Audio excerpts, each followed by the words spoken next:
Other news to report for baseball, you got the Detroit Tigers taking on the Royals. They are sitting 4.5 games back, Kansas City is, and Detroit hanging on, trying to win the American League Central. They're well on their way to doing it, but with 4 weeks left to go, anything is possible.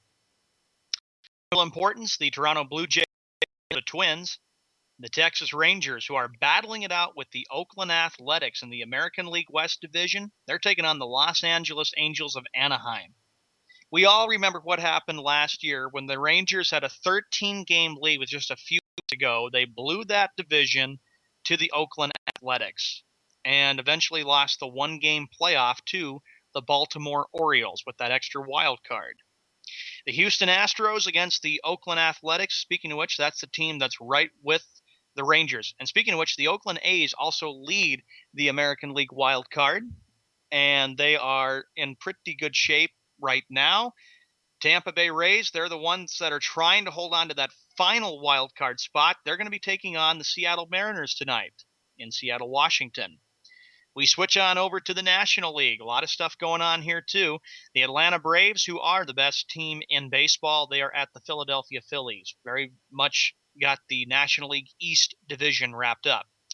The Los Angeles Dodgers at the Cincinnati Reds. It's 2-0 Dodgers as Ramirez hit a 2-run home run. That's big because the Reds are trying to battle it out with St. Louis and Pittsburgh in the National League Central. The Washington Nationals at the Miami Marlins. Other games we got coming up, big weekend down in St. Louis. It'll be the Pittsburgh Pirates at the St. Louis Cardinals. Colorado Rockies at the San Diego Padres. And the other game, the Arizona Diamondbacks at the San Francisco Giants. One game that went final today in Chicago. It is the Cubs 8 and the Milwaukee Brewers 5. In the NFL, the season has officially started. The Denver Broncos blew out the Baltimore Ravens by a score of 49-27. Peyton Manning threw 7 touchdown passes. That's one of the biggest parts of his career, to throw 7 TDs, as Denver is heavy favorites this year to win the Super Bowl. Tomorrow, there will be a lot of college football action going on tomorrow on ABC and on ESPN as college football season started last weekend. For Sports World Radio, I'm Sean Mann, your update man. Now back to you, Jeff Eskow, who is host of Sports World Radio. All right, that update was brought to you by BuyHuntingEquipment.com. For all your camping, fishing, hiking, and outdoor gear, head on over to BuyHuntingEquipment.com. That's BuyHuntingEquipment.com. All right, welcome back to Sports World Radio. Remember, we are doing our NFL show starting tomorrow and each and every Saturday, 10 p.m. Eastern, 7 p.m. Pacific. Every Saturday night from here on out, starting tomorrow night during the NFL season. Okay, when we went to break, we were talking about the NFL. Oh, yeah, and one more thing. On our Facebook page there at Sports World Radio, facebook.com/Sports World Radio, I put the question out, what is the best sports line in a movie? Or what is the best line in a sports movie? There's a couple people answering over there, and I got mine out there. George Gio put on there, the end of the Caddyshack. Let's get laid. It says that at the end. I like that. So put your freaking lines there, and we'll be talking about them for today and tomorrow. Now, while we were at break, or while you were at the update, I found what I was looking for. In fact, I found 2 things I was looking for. Jerry Jones compares Tony Romo's intellect to Saints guru Sean Payton. Jeez. That's the headline, Sean. You like that? Can't believe it. This article came out on August 27th. It's from Anwar S. Richardson. Okay? Dallas Cowboys quarterback Tony Romo has received every label from rising star to underachiever in his career, but nobody has ever compared him to an offensive genius. Well, at least until now. Cowboys owner Jerry Jones compared Romo's offensive mind to that of New Orleans coach Sean Payton, who most NFL observers view as the league's best play caller. Oh, my gosh. Okay, hold on. I can't believe it. There's more.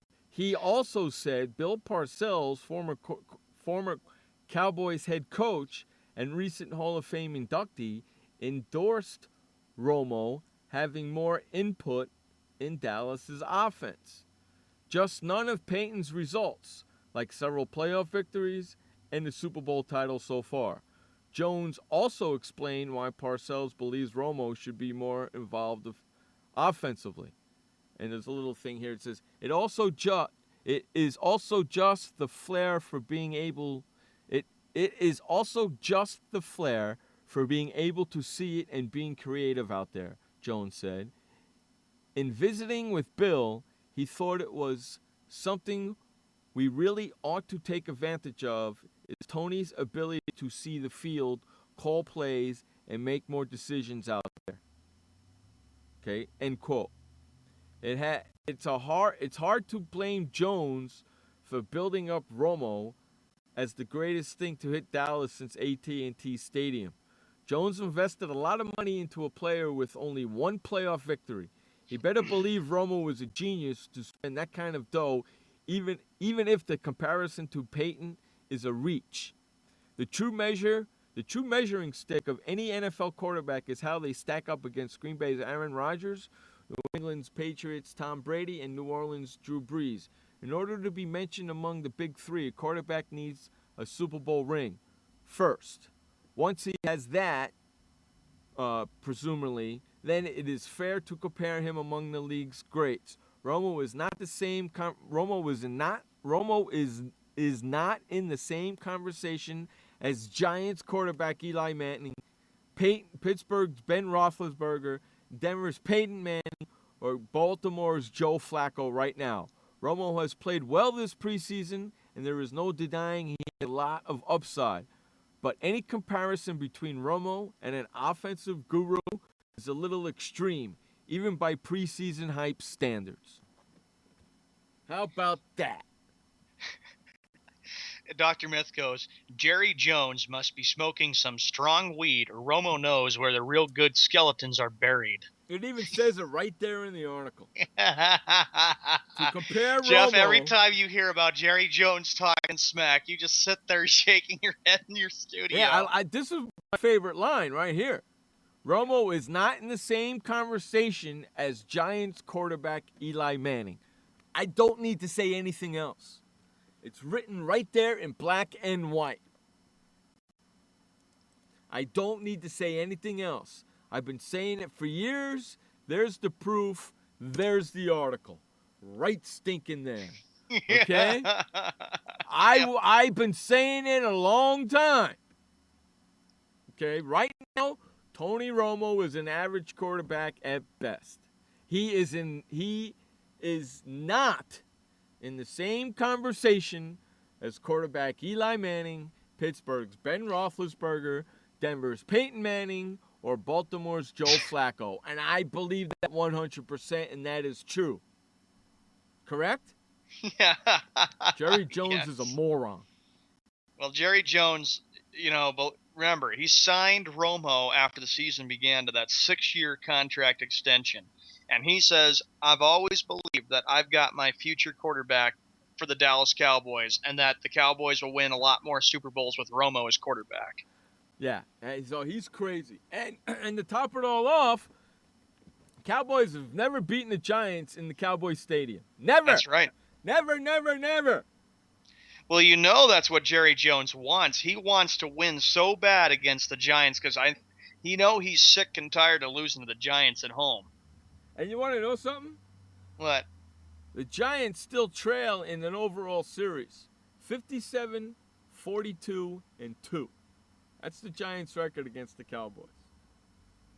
Okay? That must be a jinx or something where Dallas just can't win games at home against. I also found this other article. Since we're talking about the Giants and the Cowboys, I was perusing around the internet like I like to do, and you know that. Oh, yeah. All right? 10 things to know about New York Giants versus the Dallas Cowboys. You like that? Mm-hmm. Yeah, you like that? I also put this one on SportsWorldRadio.info, I believe. Number 10. Number 10. Now, this is really intriguing because the numbers is actually what watch. Just listen to this. Number 10.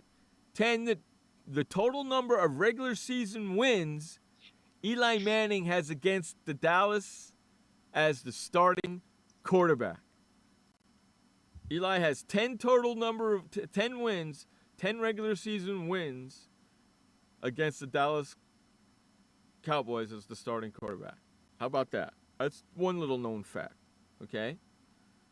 Number 9.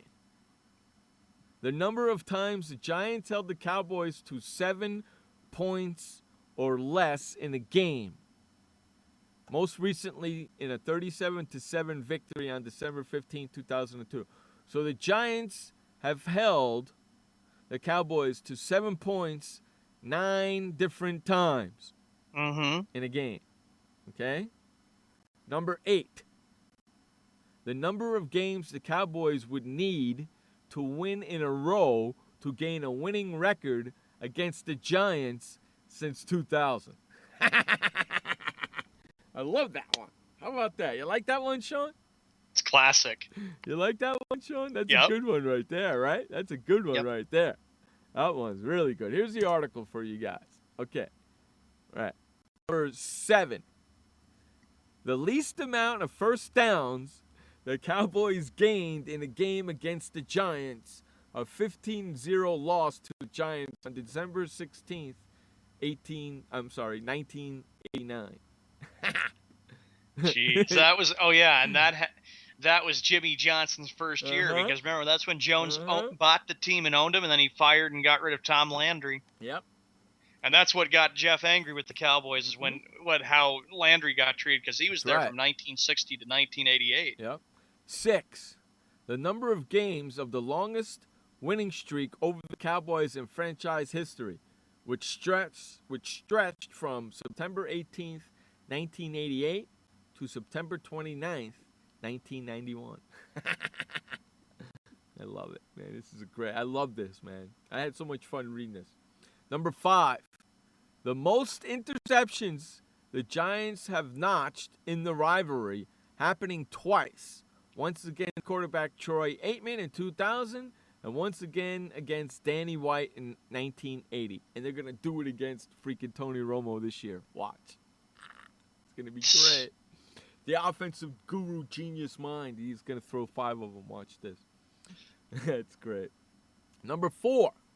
The Giants' amount of wins and trips to Cowboys Stadium since the 100,000 person venue opened up in 2009. You like that stat, Sean?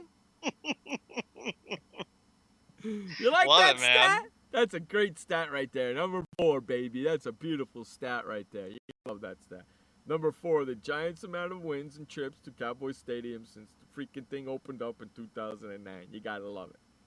Number 3, the number of different head coaches in Dallas since Tom Coughlin took over the Giants in 2004. Bill Parcells, Wade Phillips, and now Jason Garrett. How about that for a stat? Just throwing them right at you, ain't I, baby? Yeah, you're throwing it at me, no question about it. Okay, number 2. The number of times the Giants have opened the season in Dallas and gone on to win the Super Bowl that year. 1986 and 2007. Don't remind me about 2007. Could it be another one in 2014, baby? Oh, boo. Yeah. Oh, jeez. Yeah. Number 2, I'm going to read that again. The number of times the Giants have opened the season in Dallas and gone on to win the Super Bowl that year. How about that? And they're opening up in Dallas this year. They're going to go to the Super Bowl this year because it's on their home field. Bam! Well, Jerry Jones would have a different saying. He would say, well, the Cowboys are going to go play the Super Bowl in New York, and we're going to stick to Giant fans. You can't even beat the Giants in your own stadium. Worry about that first, Mr. Jones. And the number one reasons for things to know about the Giants and the Cowboys is the number of Dallas field goals missed in Cowboys Stadium against the Giants. Thanks to Jason Pierre-Paul's famously blocked attempt in 2011. How about that?